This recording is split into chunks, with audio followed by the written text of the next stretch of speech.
Welcome back, my gardening friends, to another Focal Point Friday episode. Let's spend just a few minutes together reviewing a snippet of information from a previous episode, highlighting a new topic, or quickly focusing on a current event in the food and agriculture world. Let's get down and dirty. So as we move into June, the majority of us have gotten our tomato plants in the ground. If you are in the southern part of the northern hemisphere, you are probably well on your way to your first harvest. If you're a little bit further north of me, then you are probably just now getting your tomato plants into the ground, or you are anticipating being able to do that soon. And those of us here in west central Missouri are probably already starting to battle tomato diseases based on our humidity and our rain patterns. So I thought today would be a good time to revisit something about tomato plant diseases. I covered the top 8 of these in episode 99, so we are going to revisit that one today. Enjoy. Now, I'm not going to hit all of the possible diseases that you could get on your tomatoes. I'm just going to hit the 8 most common ones. There are, honestly, so many diseases that could hit your tomato plants depending on where you live. This would be a 3-hour episode if I covered them all. So these are going to be the ones that I have seen and read are the most prevalent. Now, I've not had direct experience with all of them, thankfully. But I have a lot of resources from my college classes and all my growers' guides, so I'll do my best to relay the info on the ones that I'm not familiar with, so you can at least get an idea of what to look out for and how to prevent or contain diseases in your tomatoes. I would always recommend doing a search on your local university extension service or plant lab website for diseases that are most common in your area, so you're not freaking out about something that just isn't very common in your climate. So, without further ado, let's dig into the 8 most common tomato plant diseases. First up, bacterial wilt. Bacterial wilt, it's also called southern bacterial blight, is a serious disease caused by Ralstonia solanacearum. Now, that last name there, solanacearum, tells you this is a disease of the solanaceae, right? Our tomatoes, our peppers, our potatoes, that sort of thing. This bacteria survives in the soil for extended periods, and it enters the roots through wounds made by transplanting, cultivation, insect feeding damage, what have you. This is different from the bacterial wilt that we see in cucumbers and other cucurbits. That bacterial wilt is spread by insects, specifically cucumber beetles. This bacterial wilt is specific to tomatoes and their other Solanaceae cousins, and resides in the soil. Now, high temperatures and high moisture speed the growth of this disease. The bacteria multiply rapidly inside the water-conducting tissues of the plants, that's the xylem, filling it with slime. So this causes a really fast wilting of the plant while the leaves still stay green. And if an infected stem is cut crosswise, it's going to look brown, and you're going to have these tiny droplets of a yellowish ooze coming out of it. Yum. So control of bacterial wilt when you have infected soil is really, really difficult. Rotation with non-susceptible plants like your corn, beans, cabbage for at least 3 years between planting other Solanaceae will provide some control. You do not want to use peppers or eggplant or potatoes, sunflowers, or cosmos in that rotation. You do want to remove all infected plant material if you discover that your plants are infected. Though unfortunately, there is no chemical control for this disease. So you might consider growing all of your susceptible Solanaceous plants in a separate, newly prepared garden site if you discover that you have bacterial wilt. You want it to be completely separate from your original garden. And then you also want to make sure that you thoroughly hose off all the soil from any of your tools that you used in the original infested beds and thoroughly sterilize them before you use them in your new garden site. Next on our list is early blight. Early blight, also known as Alternaria leaf spot, is one that I am very familiar with. This disease is caused by the fungus Alternaria linearii, and it first pops up as these small brown lesions, mainly on the older foliage of your tomato plants. The spots then get bigger and they form these concentric rings in a bullseye pattern, usually smack dab in the center of the diseased area. And then the tissue surrounding the spots is going to start turning yellow, a sickly color. Now, here's what usually causes the biggest problem. If you get both high temperatures and high humidity at this stage of the disease, a lot of the foliage on your plant is just going to be killed off.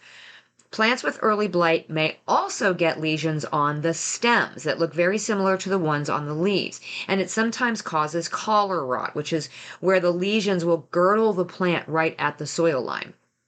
If all of this doesn't kill the plant off, and it does manage to produce fruit, the fruit will often have really large lesions, usually covering most of the entire fruit with those concentric rings, and then the infected fruit usually just drops right off the plant.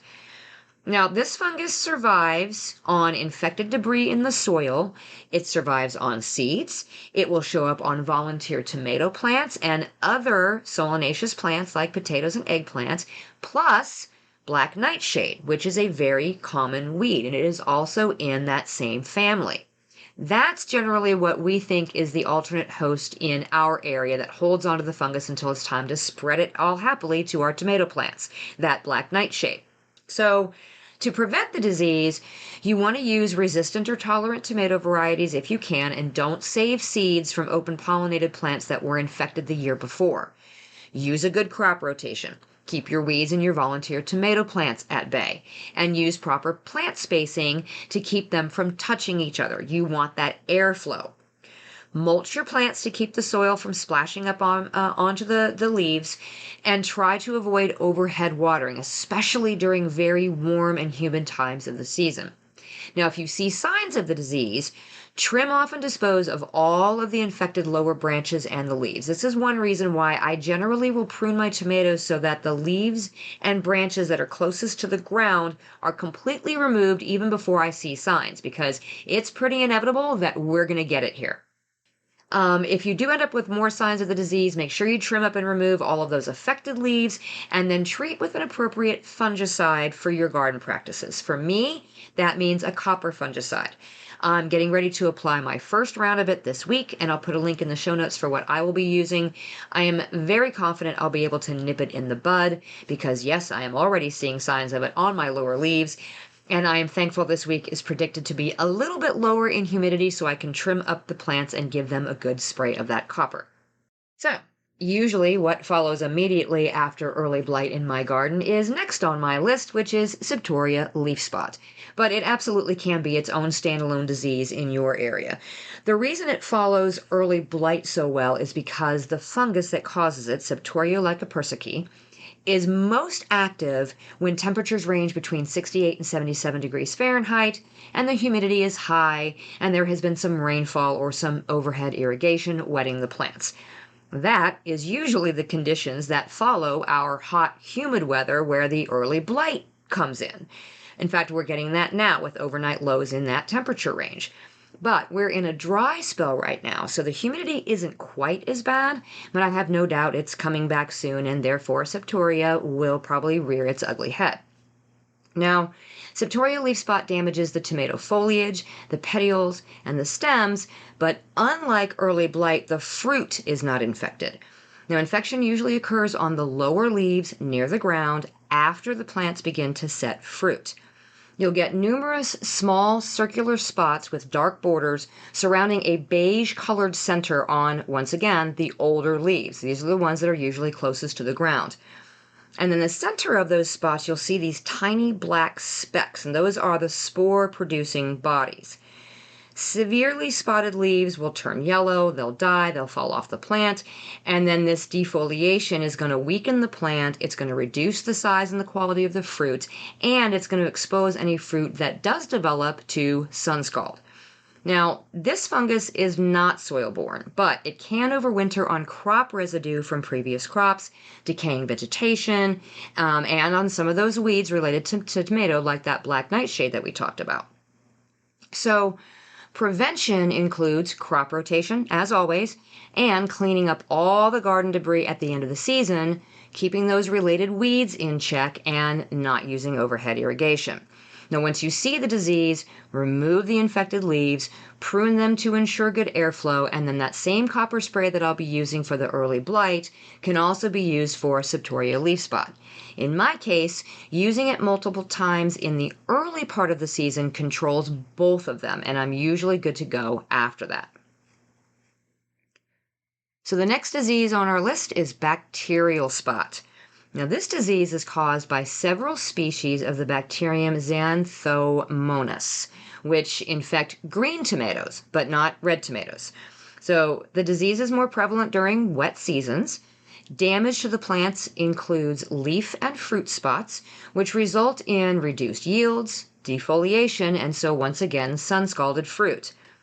The symptoms consist of numerous small, angular to irregular, water-soaked spots on the leaves, and then slightly raised to scabby-looking spots on the fruits that look like black dots.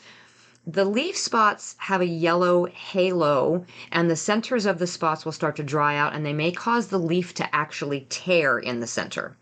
Now, the bacteria survive the winter on volunteer tomato plants and on infected plant debris. Seeing a pattern here? Moist weather can also lead to disease development. Another pattern. Most outbreaks of the disease can be traced back to heavy rainstorms that occurred in your area. Infection of the leaves occurs through natural openings, but infection of fruits must occur through insect punctures or other mechanical injuries. So if you see the beginnings of this disease, you want to make sure that you are clearing out as many of the insect pests as you can and be careful not to puncture the fruit while you're working with it. Now, bacterial spot is difficult to control once it appears in your garden. Any water movement from one leaf or plant to another, like splashing raindrops, that overhead irrigation, or touching and handling the plants while they're wet after it's been rained on, that can spread the bacteria from the diseased plants to the healthy plants. So prevention is really important here. Only use disease-free seeds and plants.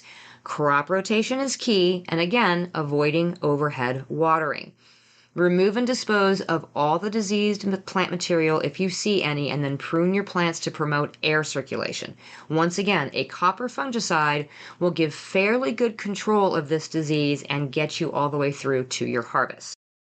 Now, the next disease on our list of dastardly tomato diseases is anthracnose.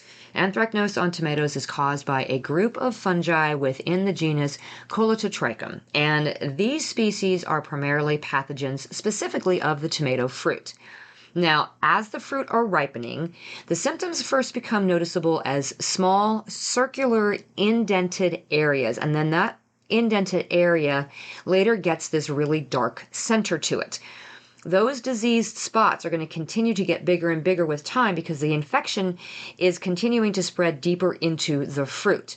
And then if you combine this with warm, moist, and humid weather, you'll see these pinkish colored spores that are standing up from the black fungal material that's in the center of the spots. And then those spores are spread by splashing water, like, you guessed it, rain or overhead irrigation. Now, the fungus that causes anthracnose can be transmitted within the seed. So if your seeds aren't certified as being free of this specific fungus, you can take matters into your own hands by treating them, by soaking them in 122 Fahrenheit water for 25 minutes to destroy the fungus prior to planting. And there are some varieties of tomatoes that have built-in resistance to anthracnose.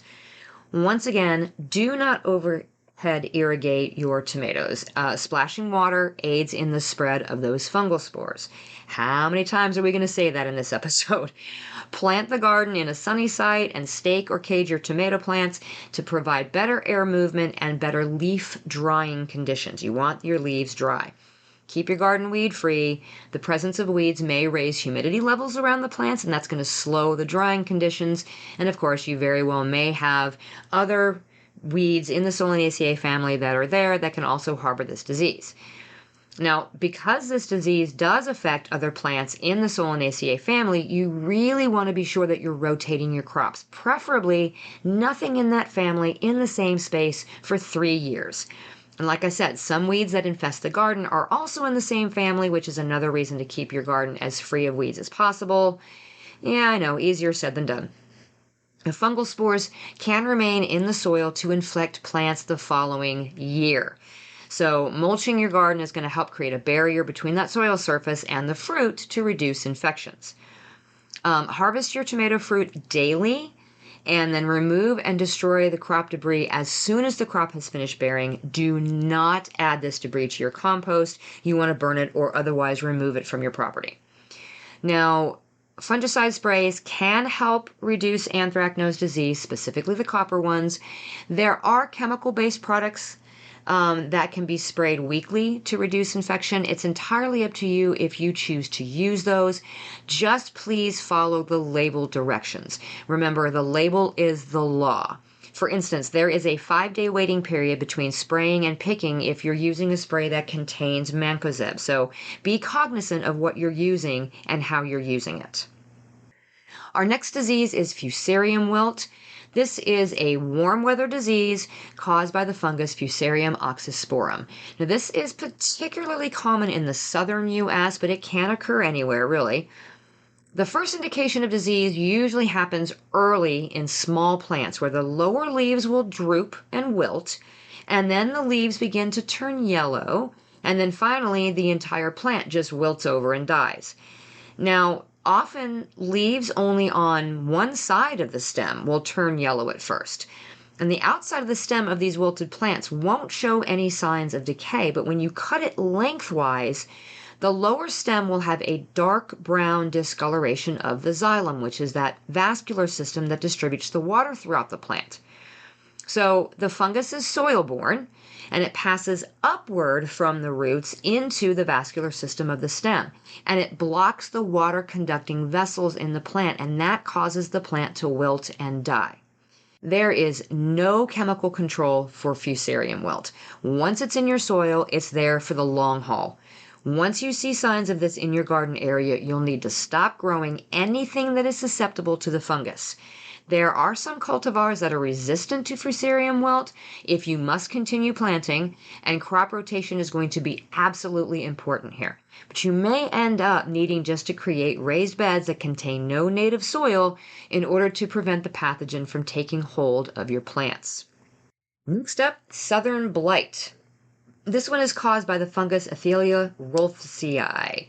The first symptom, just like other wilts, is the drooping of the leaves. Now on the stems, there will be a brown dry rot that develops right near the soil line.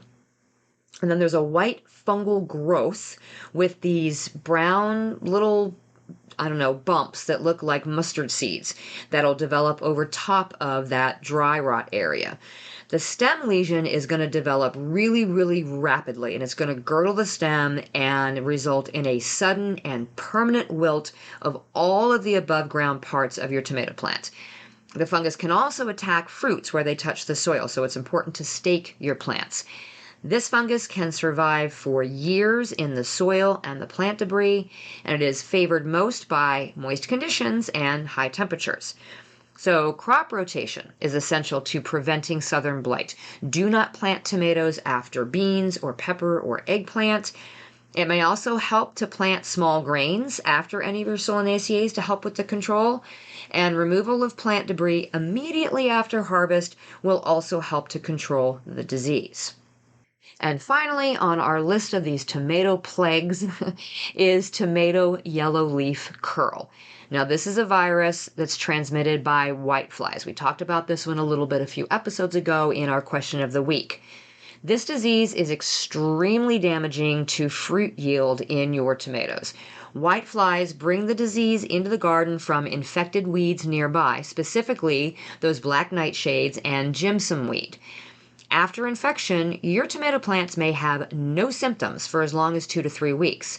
And then suddenly, you'll begin to see the upward curling of the leaves, yellowing of the leaf surface between the veins. We call this chlorosis. You'll have smaller leaves than normal on the plant will be stunted, and then it'll start dropping its flowers. If tomato plants are infected early in their growth, there may be no fruit formed at all. And this infection may be random throughout the garden. Some plants may get it and others may not.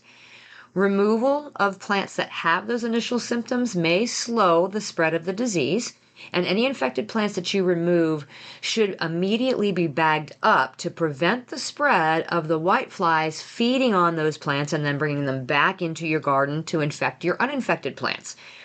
Keep your weeds controlled in and around the garden site because, again, those weeds may be alternate hosts for the whiteflies and also for the disease. Now, if you see whiteflies appear, you can use a neem oil spray to help keep them away or a horticultural oil spray.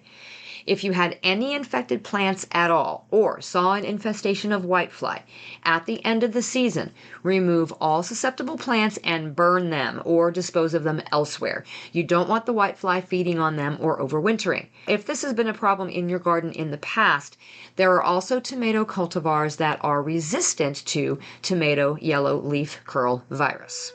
Thanks for joining me on this Focal Point Friday. I'll be back again on Tuesday for another regular episode of the Just Grow Something podcast. So until next time, my gardening friends, keep on cultivating that dream garden, and we'll talk again soon.